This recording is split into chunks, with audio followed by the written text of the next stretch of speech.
speak. And so I've established a website called namesofthedead.com. Namesofthedead.com. And I invite all those people who suffered the terrible tragedy of losing a loved one, whether a son or a spouse or an uncle or a mother or father, all of us who've lost somebody close to us because they had no health coverage, because they had no health insurance, and because they died, I propose that we all go to this website, namesofthedead.com, and we name them. And you can go to our website at democracynow.org for the interview with Harvard University professor Dr. Steffi Wohlhandler, who is co-author of that study.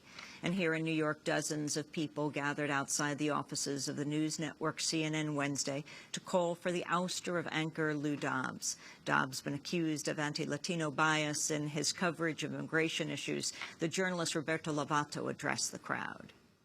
What comes out of Lou Dobbs' mouth is hatred for Latinos and undocumented immigrants in the United States, is support for the extremists that are actually killing immigrants, like the Federation of Immigration Reform and the Minutemen, whose members in Arizona are responsible for the murder of 9-year-old Brisena Flores and her father. So Lou Dobbs is not telling his audience to go out and kill and hurt and attack immigrants, but he provides a platform for those that do. The protest was organized by the website bastadobbs.com, and you can go to democracynow.org to see our hour interview with Lou Dobbs. And those are some of the headlines. This is Democracy Now!, democracynow.org, The War and Peace Report. I'm Amy Goodman with Juan Gonzalez. And welcome to all of our listeners and viewers around the country and around the world. A professor at the University of Alaska has lost his federal grant funding for being an outspoken advocate for environmental protection. Rick Steiner, a prominent marine conservation specialist, has worked at the University of Alaska for the past 3 decades. For years, he has criticized what he considered were irresponsible actions by the oil industry, beginning with the 1989 Exxon Valdez oil spill. Last week, a university lawyer rejected a claim filed on behalf of Steiner to overturn a decision to pull his $10,000 grant from the National Oceanic and Atmospheric Administration, known as NOAA. Steiner had received the money as an extension agent in NOAA's Sea Grant program. Professor Steiner says university administrators caved under pressure from NOAA to silence his public criticism of an offshore Arctic oil development. In its decision, a university lawyer wrote, if a recipient of grant funding, quote, uses his position and his time to, for example, advocate for or against a particular development project, the funding agency may have a legitimate concern.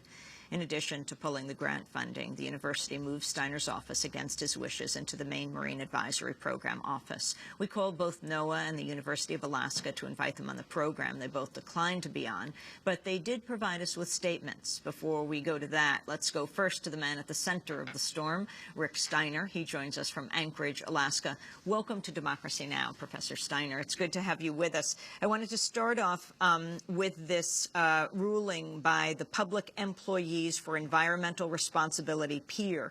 In its decision, the university cited pressure from the grant agency, NOAA, that's the National Oceanic and Atmospheric Administration, to silence your public critique of the oil industry's Arctic development plans. Explain exactly the stand you took, the news conference you held, Professor Steiner. Well, good morning, Amy and Juan. It's great to be with you again. This is a very simple issue, actually. The National Oceanic and Atmospheric Administration, NOAA, as you said, pressured the university administrators to terminate my grant funding, which I've had for 30 years here in Alaska. Many people have.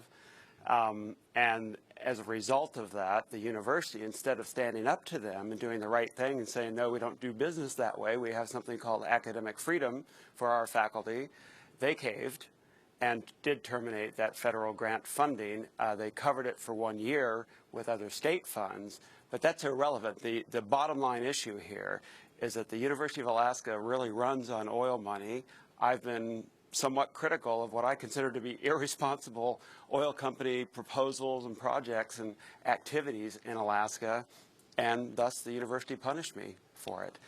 And I think the bottom line is there should be protections within academia for faculty to seek and teach the truth without fear and without favor.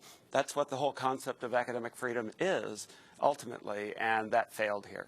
And Rick Steiner, when you say the University of Alaska runs on oil money, could you explain?